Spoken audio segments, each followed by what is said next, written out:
Well,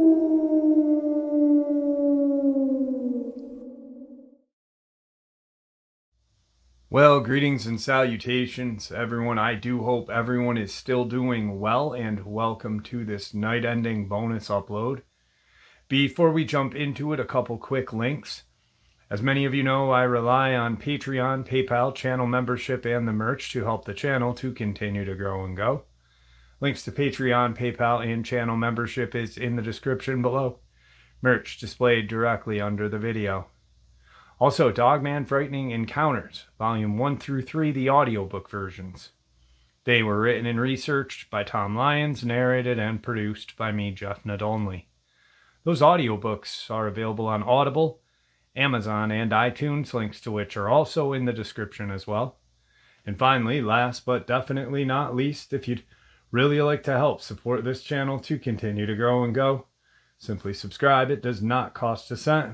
Click that like button. It takes half a second. If you don't want to miss out on any of the informative uploads that I put out daily, click that bell icon. And folks, please leave a comment. Why? Well, because all of these things really do help this channel to continue to grow and go. And yes, they definitely do matter. Now, everyone, I have taken far too much of your time. Let's jump in to this night-ending bonus upload, shall we?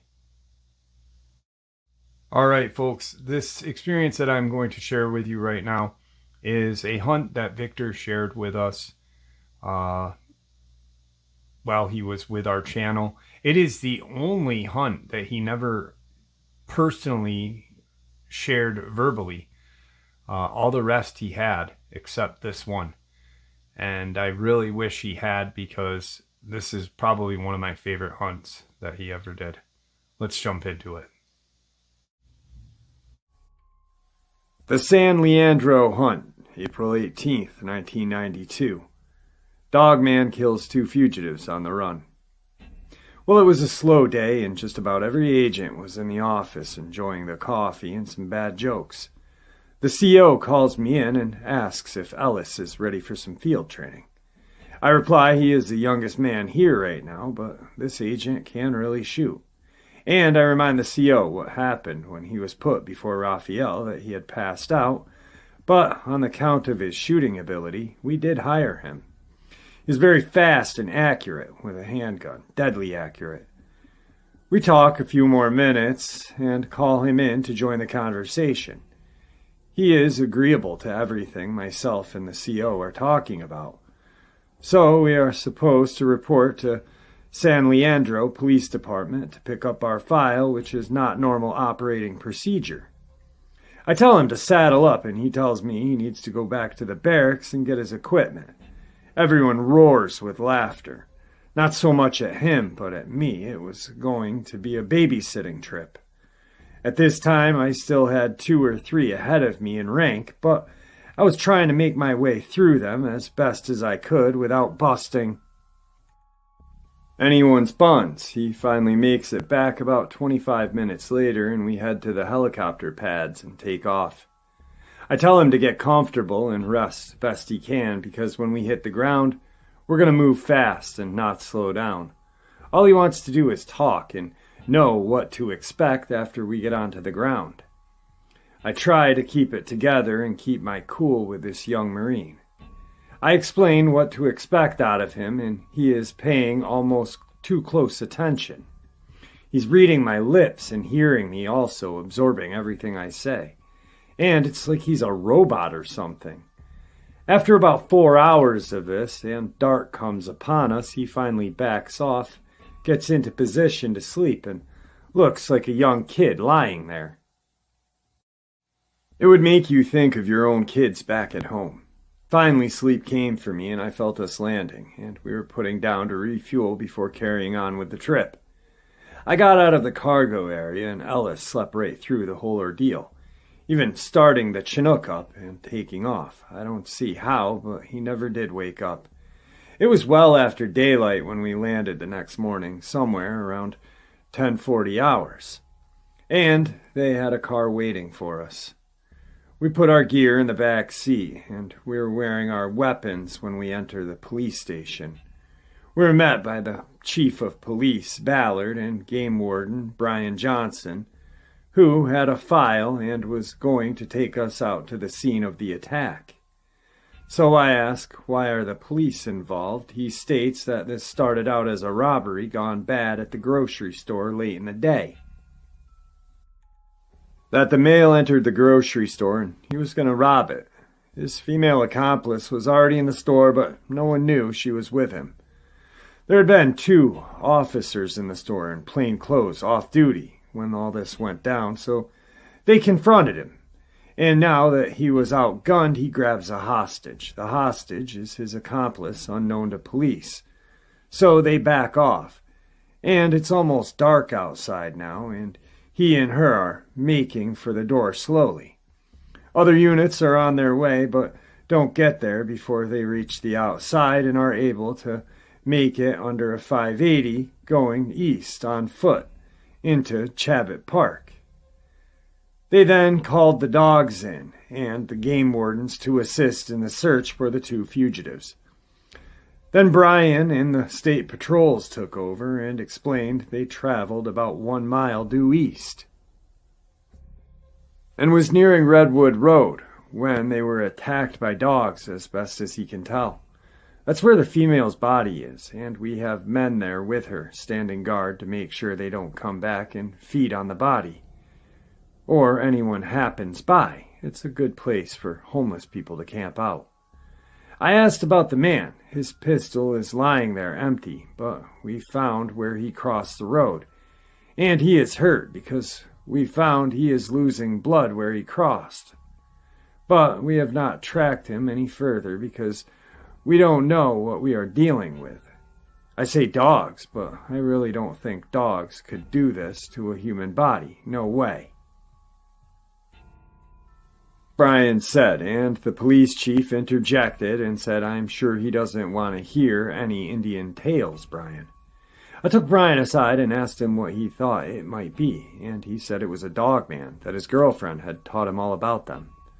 There were just a few pictures in the file, but I could tell by looking at those photos that he was right in what he was telling me, and he knew what had killed the female and was probably going to kill the male. We rejoined the chief, and I told him I needed to be put out where they went under the Interstate 580. Brian said that's where I come in now. I'm your ride, and I said good. We get out into his truck, and I tell him to give me a few minutes, and ask how far we are from where they went under the interstate, and he says about 7 minutes. I complete going through the file and ask him to start driving, and hand the file to Ellis to read and tell him he has 7 minutes to come up to speed on the case. He actually got close to 11 minutes due to traffic lights. We park the truck and myself and Ellis get out and get ready to start the tracking process on this pair of fugitives, and which way they went. I ask Brian to drive around to the other side, and go the body and meet us there, but not to come on the west side of the body till after we come and check out everything. Move everyone to the east side of the body and keep them there. Have the ambulance there so they can pick her up once we are finished, okay? He says yes and headed on his way, as we did.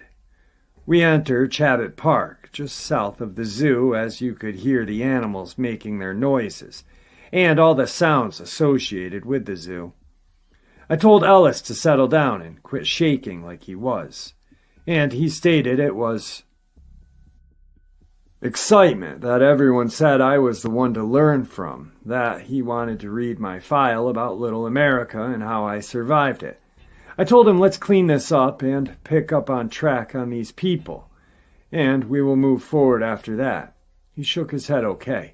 Just as soon as he dropped out of sight from everyone, I asked him to stop, turn around, and pulled and checked his pistol, and nothing was in the chamber. Then I checked his rifle, nothing in the chamber. I asked why. He said he wasn't hunting, and I informed him that once we left that truck, we were actively hunting, which he couldn't believe. I loaded both of his weapons, replaced the pistol into his holster, and said, don't ever forget how to use it. and keep it ready, always. Handed the rifle back to him with the safety on and told him the same thing. And told him to take point, pick up their trail and lead me to her body slowly, and to listen to my instructions to the T. I stayed maybe 10 yards behind him till he picked up their trail. I'd been watching their trail for almost 50 yards prior to him picking it up and pointing it out to me. We had entered into some sanded area, and I pulled young Ellis to stop. He knelt down and waited for me to give him the signal, or a verbal command to move on. After about 3 minutes and finding 2 different sets of Dogman tracks, I let him know it was okay to move on. We moved about 100 yards, and he throws up his fist and drops to one knee, and I freeze dead in my tracks, and he motions me forward and low. I do, and he points out 3 sets of Dogman tracks and a .40 caliber handgun casing, a single shot. I put a rock on top of the casing, pat him on the shoulder, and he grinned ear to ear, and I pointed forward with 2 fingers. Another 200 yards, and up came his fist again. This kid really knows how to run point. Only he will be able to run it under the pressure of real targets.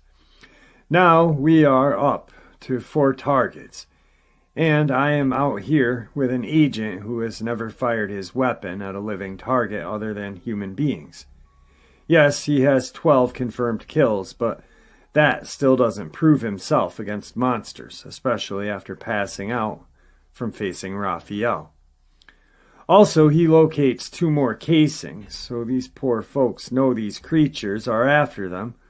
While he is setting a small rock on top of the casing, I'm looking around in the bushes to see if I can find any blood, but there is not any at all. So he is not shooting at them or hitting them, and these creatures are running all around them. Why is he not shooting at them more than he was? We've only found 3 empty casings so far. There should have been 10 to 12 in a .40 cal clip, I would think. Never owned a .40 caliber, so I don't know about them. So now it's getting later in the day and we reach the body, and Brian has everyone a good 30 yards east of the body with the ambulance sitting on ready to pick this poor lady up. So as we study the scene, I can tell that Ellis is turning a little green around his gills, and ask him to take a walk and see how far it is to where he crossed the road, and told him to watch himself. After he returned and reported back, I had talked with Brian, and it looks like she was running behind the man, and she tripped, and then 1, maybe 2, got on her back, and 1 or the other penetrated her aorta, and all her blood drained out from her in a matter of minutes. Plus 1 or both slashed her back once, maybe twice. I told one of the officers on the scene that the body could be picked up and that there was no longer need for them to stay in the area once the body was gone, just to clean up all of the tape and remove everything that they could. They said that they would comply with their orders and leave to report back to the chief. I thanked one and all. Once again, young Ellis asked why I did this after we had left them. And I asked him, "Are you any better than any of them men that was working a hot-ass beat to make a living for their families and put their lives on the line day after day?" He answered no. Said he would be back in a few minutes. I told him just to catch up. We stopped at Brian's truck, and I asked Brian if he had any plans for tonight, tomorrow, or the next few days till we find this guy's body, and he replied, "I thought you'd never ask." I told him that once we found the other body, his part would be over, and he would not be able to continue on with us as we go after the Dogman. He said that he understood fully. Brian opened the back door and set out a small pack, and said it had everything in it he would need to go with us. He had 2 boxes of .375 H&H Magnum aluminum rifle and a .357 Magnum pistol, and then the basic camping supplies and a 3-day supply of food. We were just about to walk away, and here comes young Ellis, and he wants to take lead, and I say no this time, and he starts to question me. Then he sees that Brian is tagging along and thinks better of it before he says anything about it. I take point, put Brian 5 yards behind me and Ellis 10 yards behind Brian, and tell him to keep your eyes peeled sharp, that I only shoot north, east, south, and Brian shoots north and south only, and Ellis shoots north, west, and south. Everyone got your orders? It was dark now, and Brian had his own night vision goggles. I asked Brian where we were headed, and he said if he headed northeast, that would take us into some fairly large mountains for quite a long while before we hit any type of civilization. But if we stayed due east, we would be traveling towards San Roma, California. I tracked this man till just after 1:20 hours, and the howls started. We set up, figured that they smelled us, and I set us up on a tighter perimeter. How was I going to explain having a game warden on the hunt with me? I knew this was not going to end well for me. We all hunkered down. I was 20 yards out in front of everyone else. I figured I was good for 4, especially back then. I was much faster, and everything I did was just much quicker, smoother movements back then. The night wore on, and nothing ever happened. It never went totally quiet, and they never approached us that night. But I realized another problem with Ellis that night when he fell off to sleep. He snores, and snores very badly. And that is something else he was going to have to talk to our CO about. Things were mounting up against him, and he was just so likable, it was crazy. How you had to like him after you were around him just for a little while. I was up before light and had some coffee on, and Brian ended up shaking Ellis awake and getting him stirring, but he finally did. Stated we woke him up too early to start the day. I laughed and said, "What are we going to do with you when you have to go 3 or 4 days straight without sleep at all? We almost had to do that last night." He went ahead and got up, stowed his gear, and was ready to leave out whenever I was, and I stated it would be after good daylight so that we didn't miss anything that we could have missed in the dark. I know he was still on his feet at this point, and he said, "How do you know this?" And I shined my light between his feet. And there was a track with blood spots in it. I explained you always have to be on the lookout for these types of signs. The victims and the predators, they are all around here. But no one said anything about them last night before I put us in formation. Brian said he saw the tracks last night, but figured since we were on the trail there was no use of saying anything about them. Why should we say anything came out of Ellis's mouth?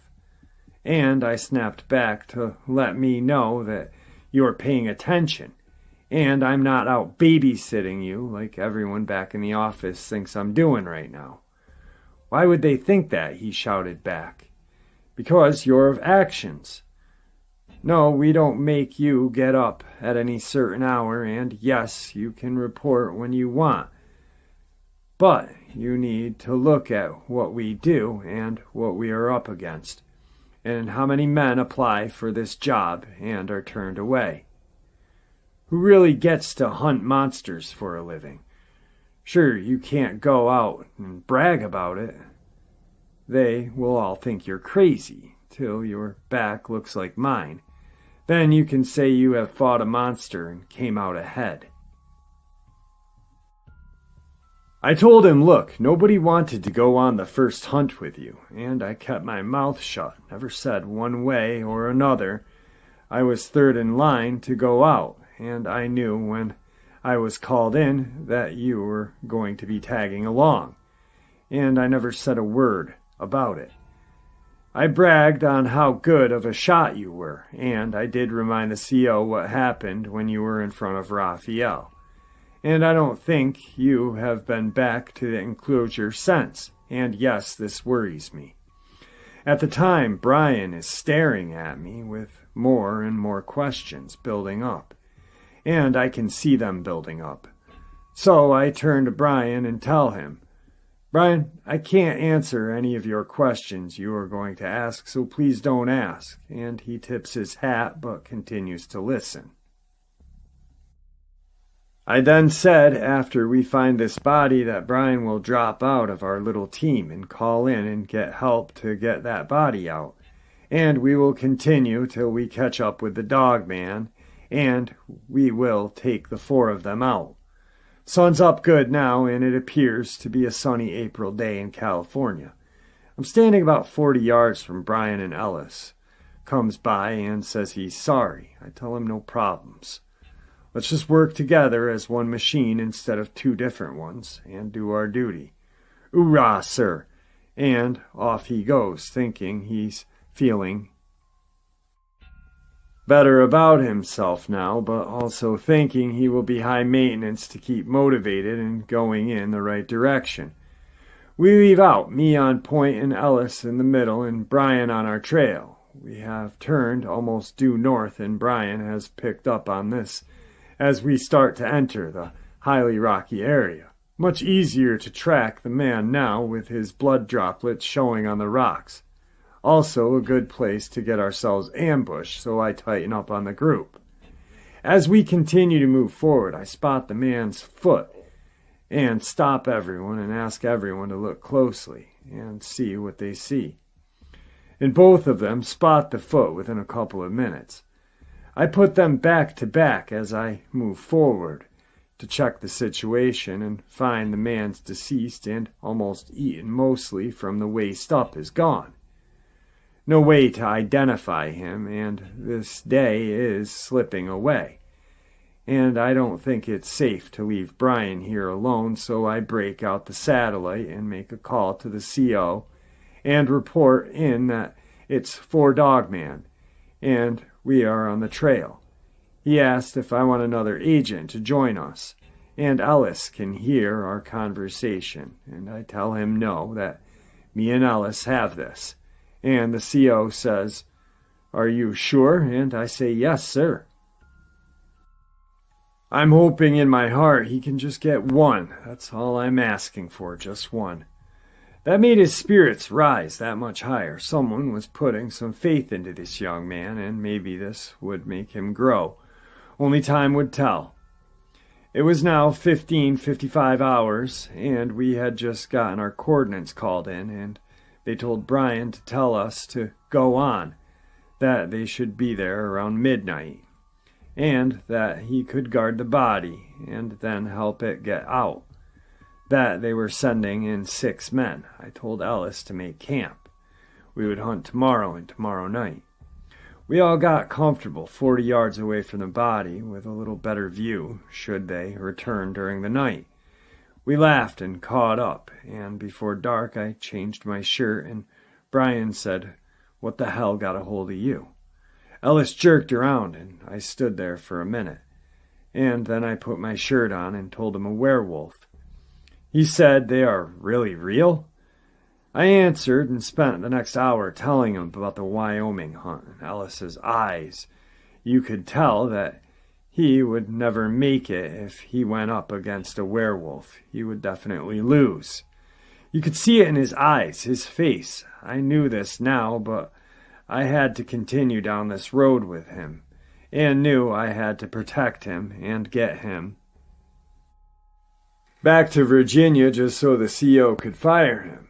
But the boy would be at least alive. I knew he could fool me, and we would soon find out. The dark settled in on us, with the clouds too. You couldn't see the body unless you were about 20 yards away. Everyone had picked a spot to sleep, but I moved both Brian and Ellis side by side so I could see them. watched the body and watched the trail from one spot, all at one time. Didn't seem like it took them long to drift off asleep. I was supposed to be wake one of them about 0100 to take over watch, but I wasn't going to trust myself to either one of these two sorries. Also, the other 6 came in about 23:15, and I put all of them where I could watch and told them to rest well. I was used to doing what I was doing for days on end, so they just made as little noise as possible and went to bed. I woke everyone up the next morning, and somebody else broke out the coffee for everyone, and we drank till everyone was full. Then we cleaned up the area, and 2 men went down and took pictures of the body. They were with the sheriff's office. They had me to point out the footprints, the cleanest ones I could find. He was missing 1 shoe, and we all spread out that day, and never did find that shoe, but I tracked him to that spot, and he had 2 shoes on that whole way there. After they got everything they said they needed, they put the body in a body bag and started back with Brian. He tried to continue on with us, but I reminded him of our earlier conversation, and he shook my hand, and off he went, giving me his number to call when we returned. He would pick us up. I thanked him again, and myself and Ellis were off to do what we were here to do. 1120 hours, and we could no longer see or hear them, and we started to track. And I'm on point with Ellis, maybe 8 yards beyond. And every once in a while, we will hear a lone howl, but nothing close. The woods never go silent, but there is a strange feeling in the air. Nothing I can put my finger on, and nothing I'm worried about. Just something there. It's now 1620 hours, and the woods go totally quiet. In one step, everything shut up. I threw up my fist and put him on the ground in a defensive position, and we were both scanning the woods, but neither of us were able to see anything or hear anything at this time. I told us in this position for a long time in the woods. They remained quiet, which is probably at least 3, maybe 4 hours before the woods came back to life, and I stand up and approach Ellis. He asked what just happened, and he didn't recognize the silence. So we back up about 100 yards. This kid has me on edge, and I don't want to move forward with him like this. So I tell him to bed down, and I will take first watch again. And he has just caught on that I don't intend to sleep any of this night, and if I sleep during the day, it will only be for short naps, at that correct? And I reply, yes, sir. He started to build a fire, and I said, no fire tonight, sorry, just roll out your sack and get in it. As he lied down, he asked, have I made you mad, sir? Have I done something so terribly wrong that I can't continue? I said, no, Ellis, there are some things that you will have to address with the CO that could get yourself killed. And if you have a second agent with you, get them killed as well if you don't get something done about it. And some things are just plain simple mistakes that you can fix on your own, and some you can't fix on your own. Just get some rest. You're going to need it tomorrow, Ellis. So I stood guard through the night again without waking Ellis up, and the forest going silent and then opening back up again, back and forth throughout the night howls that sounded no more than maybe 100 yards. Me tucked away beside Ellis, maybe 7 feet, just in case anything came close or smelled us out. I was really tired and ready for whatever they threw at me this night. I was ready, but again they never came for us. And why didn't they come? They know that we are here, and why.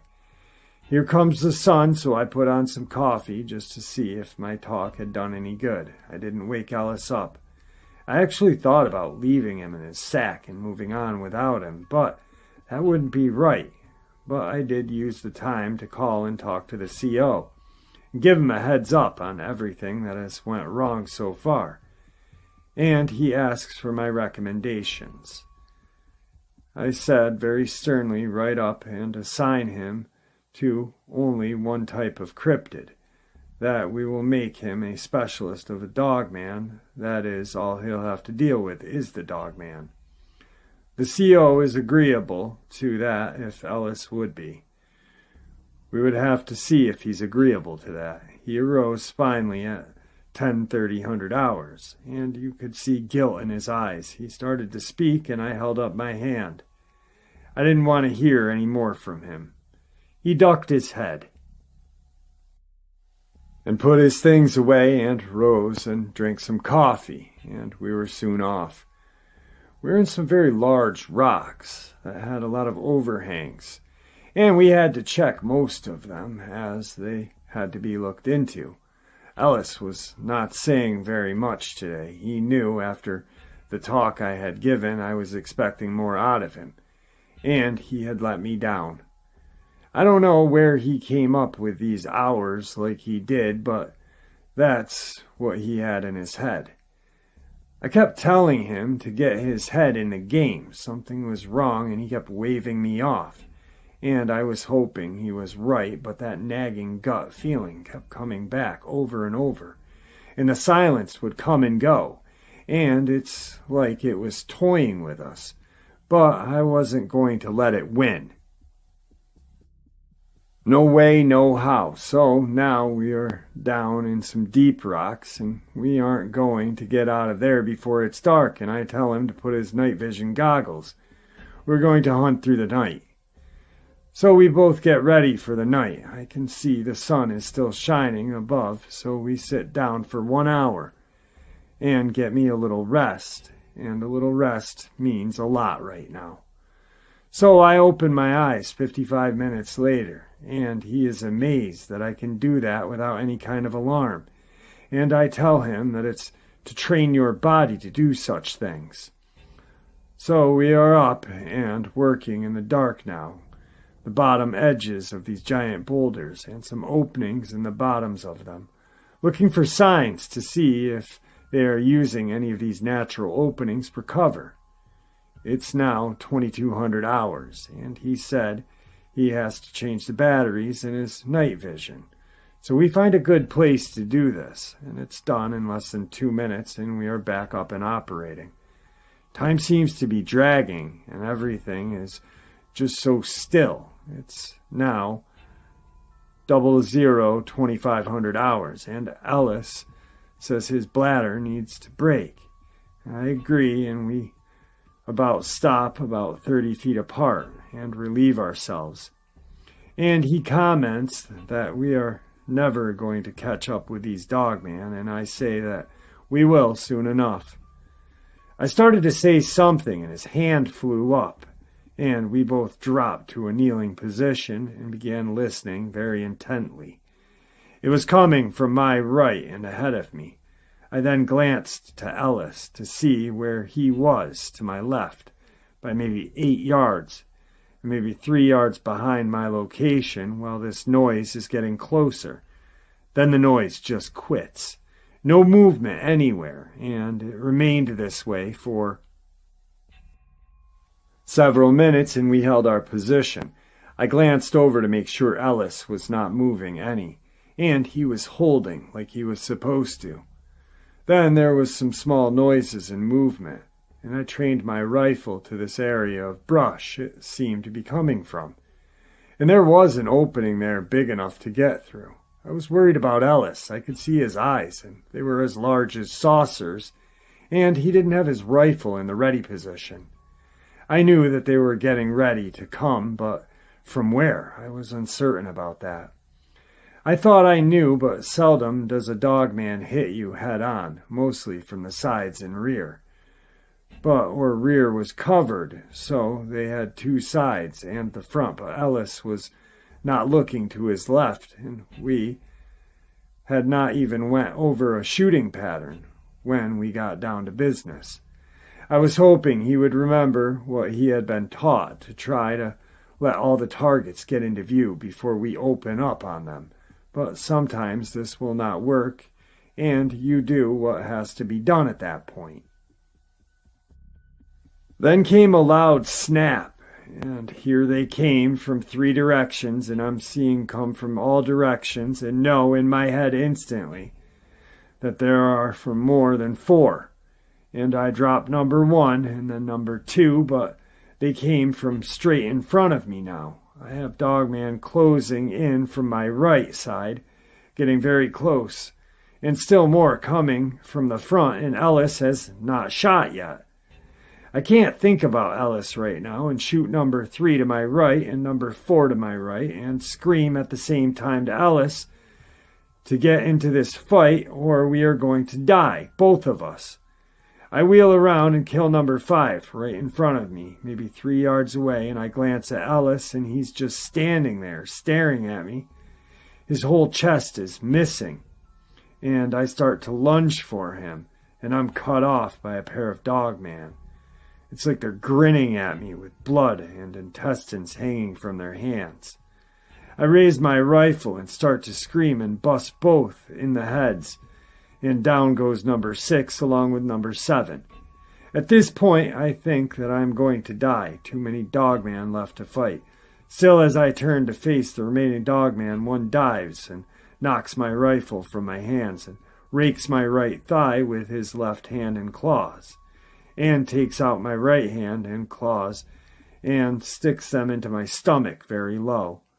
I'm still able to pull my pistol and put it against his head and pull the trigger, and this action blows his right hand out of my stomach, and I take a foot and push him away. I glance at Ellis, and he's on his knees about to fall, but I still have 3 more Dogman to deal with, and when I try to stand, I fall backwards into the brush, which helps me hide me from some of the Dogman, and they have come straight on, more or less, now to get at me. Then they don't all rush at me. One at a time they come, one at a time, and I let them close, and when they do, I shoot each one with a single shot and take each one down, and finally, after all the smoke is cleared, I realize that I killed 11 Dogman by myself. I got up and made my way over to Ellis. He was on the ground, and he was just so barely hanging on to life. And he asked me if he was going to die. I gave him the honest answer as I could. I told him that if he was his time to die, he would, and if it wasn't, I would get him out of there, but I knew in my heart I would never get him out alive. He had my hand and explained his parents had no money to bury him, and he didn't take for any insurance. I told him not to worry about that. If something was to happen to him, I would take care of his funeral expense. And he died seconds later. I knew in my heart I was going to make Ellis a hero so everyone would never say anything bad about him ever again. I looked for our radios and couldn't find either one to call for extraction. So I figured I was going to have to carry Ellis out because you just don't leave your fellow American behind. So I placed him inside of his sleeping bag and bandaged up my wound, wrapped him in his sack and loaded my rifle and pistol and carried 1 extra magazine for each just in case. Finally got him across my shoulder and was starting what I considered to be a 6-day trip out. That first day I may have traveled 3 miles carrying Ellis's body, if I made it that far. The woods kept falling into silence, and I was worried there was more Dogman, and they were following me. I was now tired, hurt, and alone. This night I was thinking I knew that I'd killed 11 Dogman that day, and had the proof to back it up. So what I planned on doing was going to make Ellis a hero so everyone would shut up about him.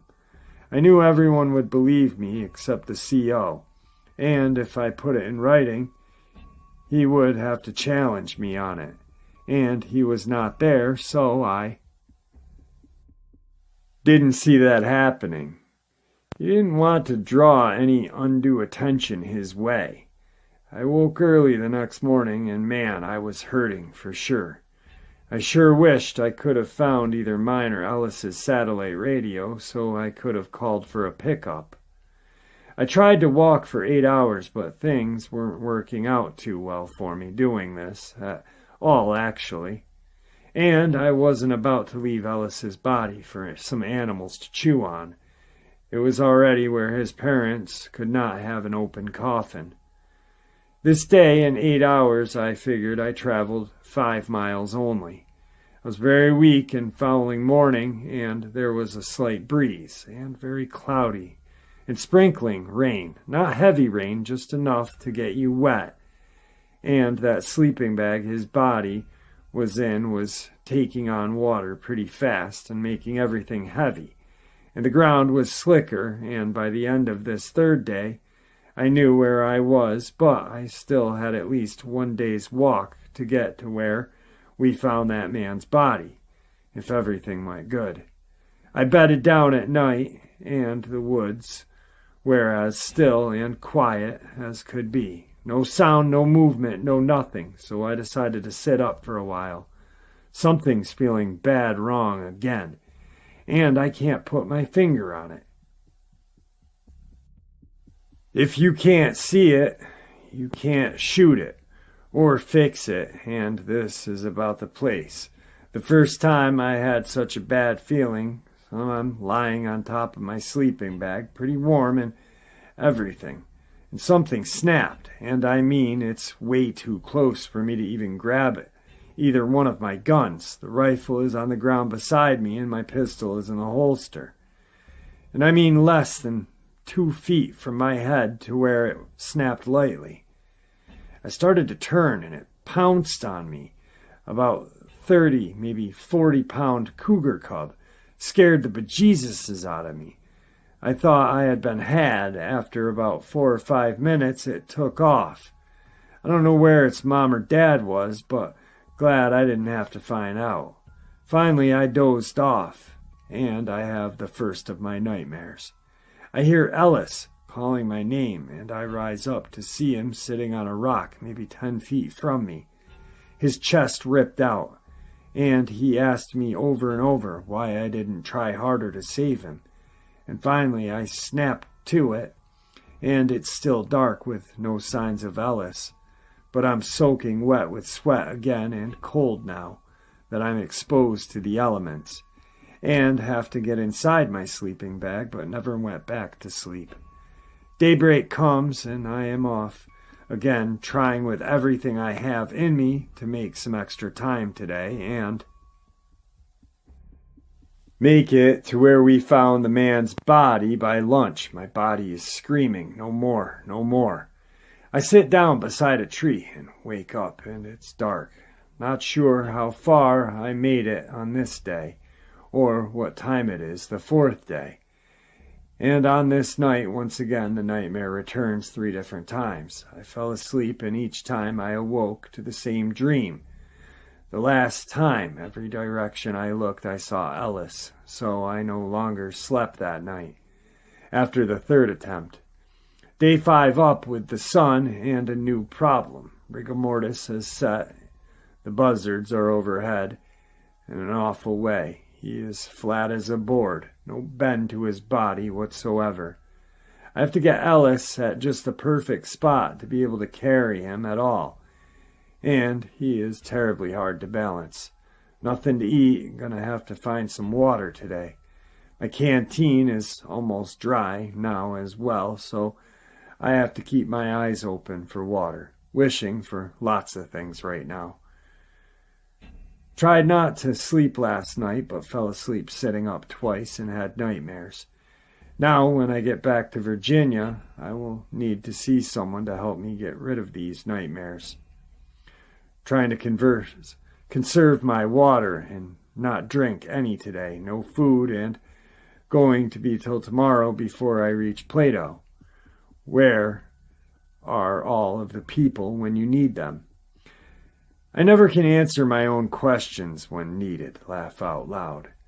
Day 6, ran out of water last night and have not had food for 6 days. Have not seen anything to shoot. Nothing. Getting weaker by the day now, and I'm sure hate to have to leave Ellis up here and go and get help, but that may be what it takes to get both of us out of here. I'm going to get to the top of Plateau in just a couple of hours, so maybe, just maybe today will be a good day. I've made it to just past the place where we found the man, which means once I top Plateau, it will be all flat and maybe just a little downhill from here to that road. From here, maybe 2 more days tops. Get up this morning to get started and fall and hit my right knee on a rock from the fall and let go of a couple of cuss words that didn't help my situation any at the time, but I let them roll out. I was able to get Ellis up onto my shoulder again, and the rigor mortis had let go of his body, and once again draped over my shoulder, and we're off. Seems like the easiest day of carrying the young agent yet. Was making good time, and my right leg started to cramp up. I soon found a place to lie young Ellis on the ground and check my leg. Looking around and seeing no one, I dropped my pants to inspect my leg, and my right leg had started to swell some. So back on with my pants and taking an hour rest and going on with my plan. Wake myself back up and stand up, and a shooting pain goes through my leg like nothing I had ever felt. Is an infection from the wound? Is it from my stomach wound? I've no clean bandages. My shirt is soaked with his blood and body fluids from carrying him, and my pants are the same way. Nothing to get clean strips out of. I then turn my attention to my sleeping bag, and there are some clean strips that I can use to redress my wounds. I spend the next hour and a half tearing strips to redo my wounds, knowing it's all downhill from here. Next thing, I take the stomach bandages off first, and these wounds look like they healed up and don't appear to have an infection around them. This makes me feel a lot better. I get it dressed back up and I feel better about myself, and then I drop my pants again and start to unwrap my leg and soon realize that I am in a whole lot of trouble myself. When I get it all unwrapped and look at it, it was oozing black and green pus from just about every inch of the wound. I was trying to figure out what to clean it with, and finally spotted some moss. So I headed for it, and the pain was almost unbearable trying to walk. Knew I had to get this wrapped back up and headed on out to the road once more, or I would stiffen up and not be able to move, so I just pushed through it. Once again, it's time to get him up onto my shoulder and go to the road with Ellis. I was going to keep my word to him and make him out a hero in this hunt, even though it would not be true, but it would pay for his funeral for his parents. I was able to get him onto my shoulder with some trouble this time, and went on till it was totally dark. I lied him down and got what was left of my bag and laid it out and laid myself on top of it. I was sure hungry and thirsty at this time and felt like my body was shutting down. My leg was throbbing, so I didn't think about sleep or it would come easy, but it did. And so did the nightmares. After I woke up 2 times, I figured it's not even midnight yet and start to watch the far west horizon. And I think I see cars on the interstate, but there's no sound from them, and I realize there is no sound around me. And for the first time, I notice the smell coming from Ellis's body and start to regain some of my composure and take in my surroundings, knowing that something is on his scent, a natural predator. For how long have I not been paying attention to this? Is it the cougar's parents close, and if so, where? I brighten up, start looking around, trying to find anything that does not look right, and chance movement that I can pick up on. Anything. Come on, Bill, you're better than this. Where has your mind been? Just have to get through tonight, and tomorrow you will get to the road, I tell myself, but not the silence is starting to hurt my ear. It's almost even scary to me, it's that still and quiet. I gaze back to the west horizon, see no lights from cars or an interstate now, but I know where I am, and at least tomorrow it will be downhill and flat walking. Soon I had when to fall asleep, again due to my tank being empty, and suffered through not waking up from a nightmare this time, and sleep through it. I woke up, and it was almost daylight. Nothing had happened to his body after I fell asleep, and nothing happened to me. So I waited for the sun to get up before I left to help and warm me, as I was very stiff and was having trouble moving, and not able to stand up yet. I was giving myself pep talks mentally and knew something was wrong, so I stripped out of the last strips on my bag and checked my leg one more time. It was looking worse today than yesterday. I thought to myself, I've got to get out of here. The buzzards were even lighting near me and Ellis's body on the ground, but I had to get up and put his 100 or so pound body on my shoulder and get moving so they would leave us alone. Finally, we are up and on our way, and it's our best day ever we have traveled, believe it or not. I'd found some water earlier in the day, but I only filled the canteen and didn't wash the wound because I had no steri strips to put back on it. So I didn't undress it, and knowing tomorrow I would be able to get help. I've no bag to lay on in my leg since I've sat down, feels like it's swelling, but I drift off to sleep, and after a little while I wake up when I hear some type of noise. I only open my eyes, no movement from me, just my eyes to see if I can spot anything close. Nothing. I know I heard something, so I start to turn my head. And here is someone's pet dog. I must be close to a home somewhere. It's got a collar on it, and it's friendly, but I have nothing to write with, nothing to put a note on it with anything. But this at least means that tomorrow we will get our way out of here. I know I only maybe 5 miles being out of here now at the most, and I'm excited. And then the dog just takes off running, and it's gone in the same direction that I will be walking out in the morning. And back to sleep I go, not worrying about anything at that moment, just rest. Then again, not long after I went back to sleep, I was awoken by some noise, something coming into our area, and I watch, and here comes the same dog. And about 5 minutes later, a second dog, a black lab, comes in and sits down, and has a beacon collar of some sorts on it, and it's flashing. And they are both barking about every 10 minutes. After another hour goes by, I see flashlights in the distance, and not knowing who they are, I hide and have my rifle ready just in case it's someone's land I happen to be on. And they don't want to listen to reason, but these dogs react to them. Soon they approach and find the sleeping bag, and I can see it's Brian and 5 other men. I call out to him, and he comes over and says he figured I was overdue, and that good or bad, he and 5 other wardens were coming in to try to find us. He then asked about Ellis, and so I made him a hero right then and there, but said we don't want this to go to the papers.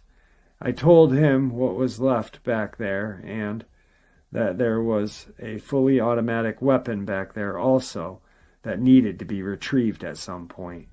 Also, handheld radios, if they could be found. I told him where I put the rifle, but I couldn't find the radios, and that I needed to get to the hospital. He then saw my wounds and went into a different gear, about to get out.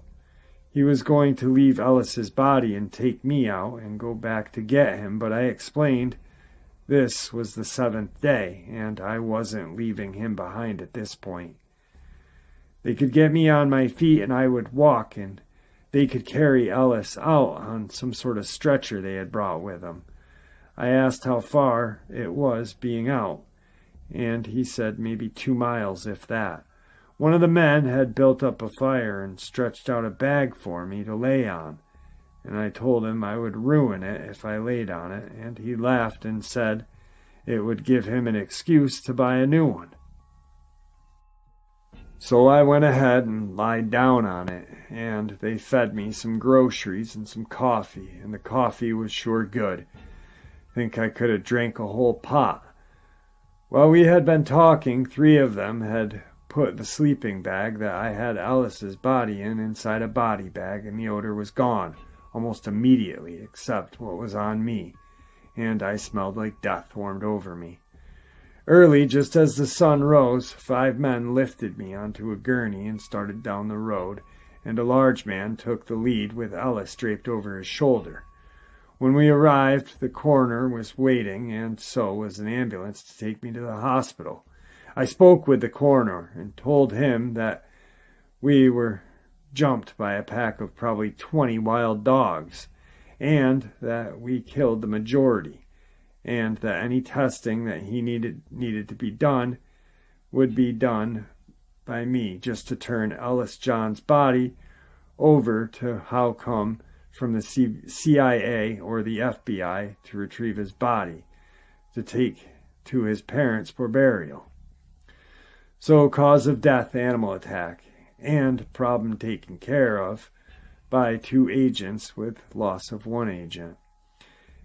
I said that it's correct, and he went away shaking his head, clearly not happy at getting told as to what to put on the death certificate without examining the body. But he did as he was told. I called my CO from Brian's phone and reported what had happened, just verbally.